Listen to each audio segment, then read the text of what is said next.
Hey there. I, Sam Valentino, private toon detective, have been doing a little investigating on something interesting. You may remember over 5 years ago when the beloved Looney Tunes character, Pepe Le Pew, got under hot water, especially after a New York Times article called him out for supposedly portraying rape culture. And in a way, I could kind of see that, grabbing women and blocking doorways so they can't escape. But we never actually see him do anything sexual with Penelope Pussycat or any other females. And they're always trying to get away because he smells bad. He's a skunk, so naturally he's going to stink. And it repulses Penelope and any other female non-skunks he's fallen in love with. Exactly. And I would only, make whoopee with the ladies if they wanted to. And while most of them would say none, the very few who agreed to do it with me, I'd always wear a condom. See, I know you do have some sense, Pepe. But I remember the public outcry that came from it. I also remember because of that, on Apple TV's iTunes Video, their compilation of Pepe Le Pew cartoons became one of their top sellers for a while. Maybe they were panic buyers, worried his cartoons would be pulled from circulation or something. Warner Brothers then announced they would not be using Pepe Le Pew in all future projects, at least for the time being. Pepe was already written out of Space Jam 2, A New Legacy, that year, with his planned scene never even being animated. I think, though, that this might be from when Warner Brothers Animation began having second thoughts about Pepe Le Pew, even before that New York Times thing. I also remember how Pepe Le Pew's only appearance in Looney Tunes cartoons was in that Happy Birthday Bugs Bunny short. When they did an alternate version to commemorate the 60th anniversary of the Annecy International Animation Film Festival, they removed Pepe Le Pew from it. There was also in a season 2 episode of Animaniacs' revival, Yakko a Mako, where Pepe was accidentally drawn into the scene, but then erased. Originally written and boarded prior to the controversy, but took on a new meaning as if it were making fun of that controversy in true Animaniacs fashion. No, please, mon chéri, do not erase me. The void, she is cold and dark and... There was also a live-action and animated hybrid movie being planned as far back as 2010, with pre-production starting back in 2016. Pepe Le Pew in the City of Lights is kind of a throwback to 60s heist movies, where Pepe would have been something like a secret agent, supposedly in possession of a valuable diamond. Mike Myers would have voiced Pepe Le Pew for this movie, and it would have also featured Penelope Pussycat, of course, along with Spike and Chester, Claude Cat, Cecil Turtle, Sylvester, Wile E. Coyote, Yosemite Sam, Elmer Fudd, and Michigan J. Frog. I like this concept art showing Wiley in a trench coat. Reminds me a bit of that Sugar and Spice short from the Patty Frilling era in the 60s, around that time.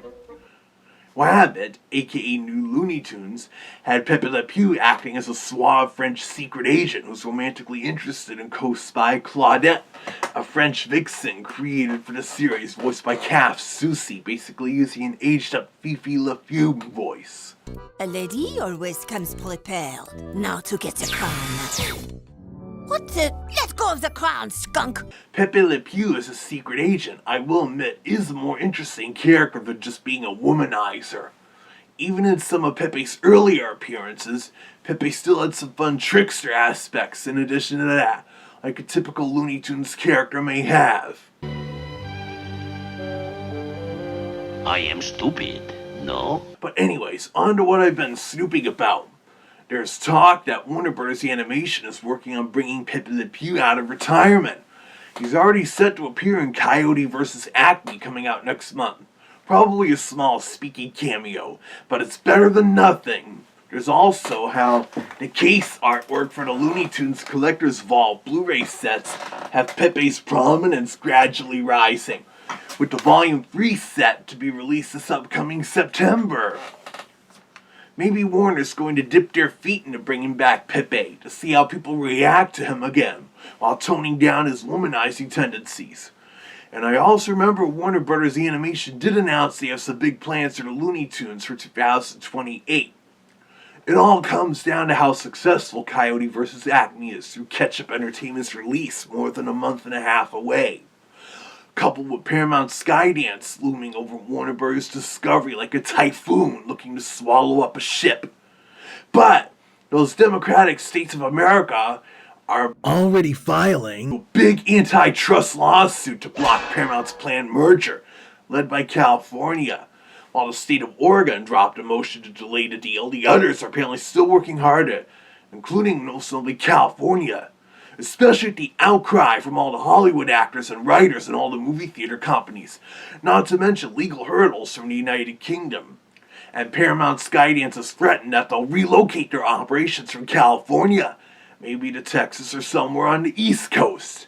I could kind of see some logic in that, since Paramount Pictures distributed theatrical cartoon shorts of the Fleischer Brothers and in famous studios, both located in New York City. Not to mention some East Coast-based Nickelodeon productions. But in all this, we could keep hoping and praying the lawsuit succeeds in stopping the merger from happening and likely killing Warner Bros. Animation and its legacy, even if Paramount does leave California. But enough about that. It does appear Pepe Le Pew may soon make a much-deserved comeback, as I'm talking about on this Bastille Day. But I'm still not sure if they'll revive that Pepe Le Pew in the City of Lights movie they were planning during the last decade. That probably has a slimmer chance of being revived and put into production than Bye Bye Bunny does. Which, need I remind all of you once again, that the movie was still in the pre-production stages before it was shelved as a tax write-off, compared to Coyote vs. Acme being practically finished until the whole debacle happened. So keep watching this channel for further updates about Looney Tunes findings or whatever else me and my toon chums do here next.